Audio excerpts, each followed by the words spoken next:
You've got self-development depression is something that you talk about. What's that? That's one of the first stages. It's like, essentially, let's say you're a normal person, you just kind of, all you know about self-improvement is like, oh yeah, like go to the gym. But eventually you find the space online, you start finding the books of self-help and everything. Some people seem to get stuck in level 1. And I think that a fair amount of like healthy people seem to breeze past this stage. So the healthy people that for example, I've spoke to, I've coached, they'll find out about meditation, no fat, whatever, and they'll implement it fairly straightforward. Exercise, I'll tell them, okay, yeah, start exercising almost every single day. They'll do it, no problem. There's so many people who, because it's only because of mental health that they're stuck in stage 1, which is that they know what they should be doing. They just can't seem to do it. So for these people, for example, they would have had an idea, let's say, nice and simple, to exercise. And they'll be like, oh yeah, like, today's the day I'm going to exercise, right? It feels really relevant. And then they'll look back and be like, wait, it's been 3 weeks since I watched that motivational video and I said I was going to exercise again. They fall straight into the same patterns. We could grab this person, take them inside the gym with us, make them do the best workout of their lives. And they're so hyped and everything, like, they're making some gains. They're not going to come again for like the next month.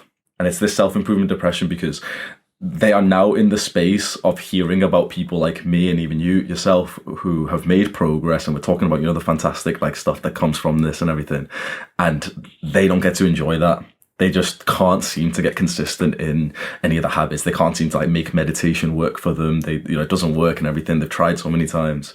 And it's a very, very depressing and like scary place to be because you feel quite vulnerable and like you no longer are satisfied and oblivious to your old life of, video games and porn and everything. But now you know the dangers of them. You've watched the videos.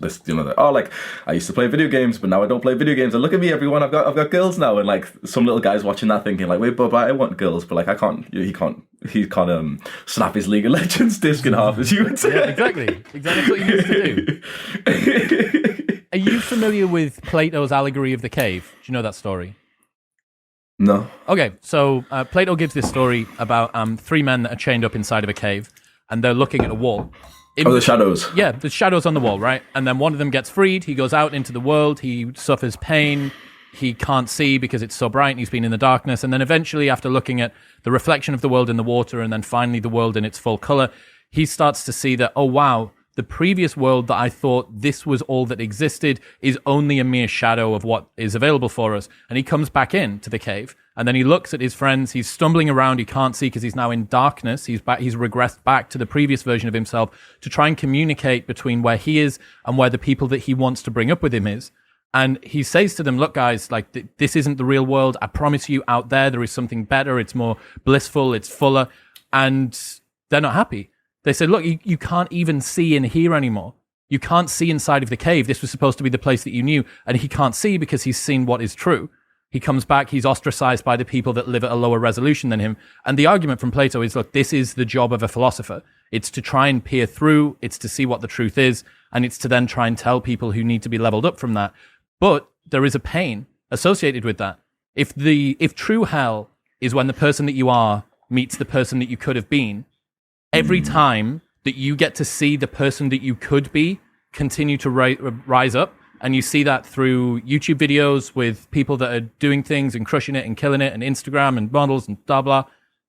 Every time that you see that, the ceiling of potential continues to move away, and you need to try and catch up with it now. So you just continue to feel this chasm between where you are and where you could be. Wow, and that's got to be painful. It kind of reminds me of the analogy of the crabs in a bucket mentality.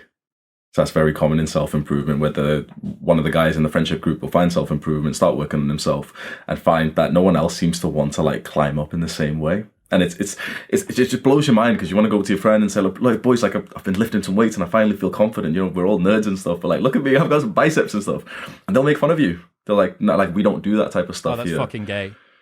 Yeah. Like you go to the gym, that's gay. Like, come on, man. That's the worst thing, dude. This is my least favorite thing about British culture. My least favorite thing by far. Like that tall poppy syndrome is holding so many young people back that could be amazing, that have got desires for growth, that want to go and do something different, but are terrified because every time they try to do something different, their immediate social circle takes the piss out of them. What's that? Tall poppy syndrome? Yeah, so you can imagine that you look in a field and there's a field of poppies and there's a tall one. As you go through, which one are you going to chop down? The most likely one that you're going to chop down is the tall poppy. It's called tall poppy syndrome. I don't know the full history of it. I think it's an Australian term originally. But yeah, tall poppy syndrome. Something sticks out. Something grows faster than everything else. That's the one that gets chopped. So which one would you rather be, like amongst the masses and just kind of seeing the same thing as everyone else, or the one up here who kind of like lives fast, dies young? Dude, that's a good question. That's a genuinely good question. So the first ever time that I saw Jordan Peterson live, someone said to him, "The depth of my consciousness causes me to suffer. Is it a blessing or a curse to feel everything so deeply?" I'm like, this is a really fucking smart question, because a lot of the people that are in the audience, they've maybe started to step out of Plato's cave. They've started to look around and go, look, fuck, maybe there is more to life. But by taking that decision, you are inevitably going to suffer as well.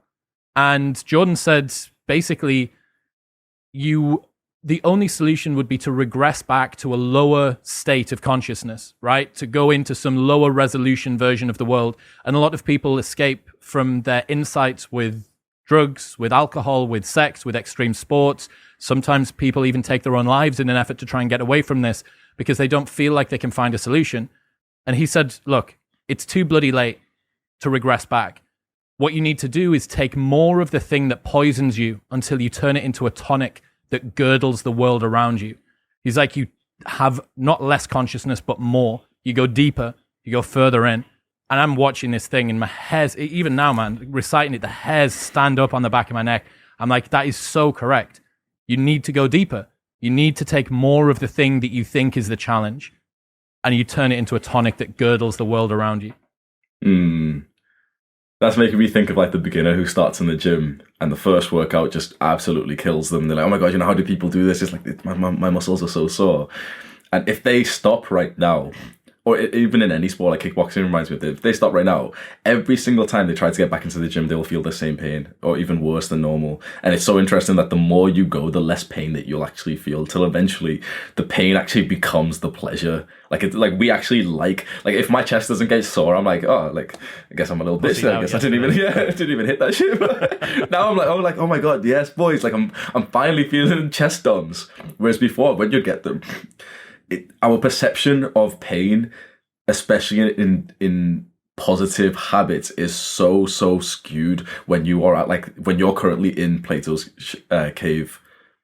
Because I'm guessing the first character, as he walked outside, his eyes is burning and everything. But eventually he starts to see. Yeah, and the first thing that he sees, he looks at the world through the reflection of a lake. So he walks and walks and walks until he hits a lake, and then he doesn't see the world first. The first thing that he actually sees is a reflection of the world, right? Which is kind of like the way that shadows work. So he sees a lower resolution of a higher resolution thing. And then eventually, as his eyes finally begin to adjust, he's able to look around and see the sky and the trees and the birds and the grass. So here's a fucking cool story. There's a place in Austin called Kuya, which is a ketamine psychotherapy, NAD IV, vitamin IV recovery center that has sauna and cold bath. And you do what's called contrast therapy. So you go into a sauna that goes up to 230 degrees, and then you get into a cold tub, a single cold tub up to your neck, hands, wrists, full works, and it's just above freezing. It's like 3 to 6 degrees Celsius. And when you're in the cold tub, it's a very unique kind of pain because there's nothing to distract yourself. You know, when you're doing a workout, the pain is relative to the effort that you're putting in. This is completely passive pain. It's simply because you're sitting there, and it's short. You're only in there for 3 or 4 minutes, right? But if you can sit and just think about the sensation that you're feeling when you sit in the cold water, it stops being pain. It stops even being cold. It's no longer cold. It's this bizarre electric sort of like, it feels like lemon. It feels like all of these things that kind of wrap around the sensation that have fuck all to do with cold. Electricity and citrus and shit. And dude, it's the best mindfulness exercise. Just sitting in there and feeling your own compulsion to want to get out, to breathe, to feel pain, to feel pleasure. It's wild. I was going to say, as you were telling me that story, that just sounds like pure mindfulness training there, like as in cold showers. If you try and fight the pain, fight the cold off, it's so much worse. But it's so weird that if you submit yourself to the cold, if you allow it, suddenly, like, it's not as it's the same with exercise and everything that we do. The pain only is suffering if you fight it. But if you allow it, like the pain actually just becomes that pleasure. That's what surrender is. That's fully what surrender is. So the first time that I went with my buddy Zach, big YouTuber, and we got in and we were both fine. Then he got in his own head about being in the cold, and a couple of times he got out early. And then the next time that we went, we got in the cold thing, and he's... And I'm thinking, oh, you're not going to last 25 seconds. And he got out because he was in his own head. And then eventually, after a couple of more sessions, he breaks that, and then he's back in. Nothing's changed. His physiology hasn't changed at all, but his relationship to surrendering to the thing that he's supposed to do. And this is coming back to what we said before, right? About framing what your habits mean to you. You're getting in the cold tub. Look, is this an opportunity for you to do something which is going to make you feel amazing, which is a fascinating experience and a deep dive into your own motivations inside of your brain for 3 minutes that feels like 30? Or is it you battling the cold? Is it you versus this thing and I better breathe because if I don't breathe then I'm all tense? Nah, man. There's a cue that I got from one of the guys I was training with, and he said, what would this be like if it was easier? And it's such a dope cue. Like, what would this thing that I'm doing be like if it was easier? And we were in a plank, and that was when he said it to me. It's like, hey man, like, just remember, like, what would this be like if it was easier? And you find yourself actually easing into the movement and feeling stronger because you're not tense everywhere. You're tense where you need to be. So, such a fucking good insight. I really like that. I read it in Greg McKeown's second book, Effortless. Effortless, yep. Yeah, I really love that concept. That comes up in so many, like every habit I can think of right now. I found that if you think it's going to be difficult, like the story you tell yourself, it's going to be difficult. Making YouTube videos every day. Absolutely. Like, it's easy now. And because of that, it is easy. Because I think it's easy and it's fun, it's going to be easy and fun. Whereas if, for example, before this call, I thought, yeah, it's going to be a fun conversation with Chris. And that's exactly what it feels like. But if I could have been tense, like, oh my God, this guy, he's got 200 followers. He's got like 200k followers. He's got a nice jawline and everything. I'm going to get anxious. Then it would have felt very like tense. And it just, whatever frame of mind you put yourself in, it seems like the world just reacts in that way for you. If you enjoyed that, then press here for the best clips from the podcast over the last few weeks. And don't forget to subscribe. Peace.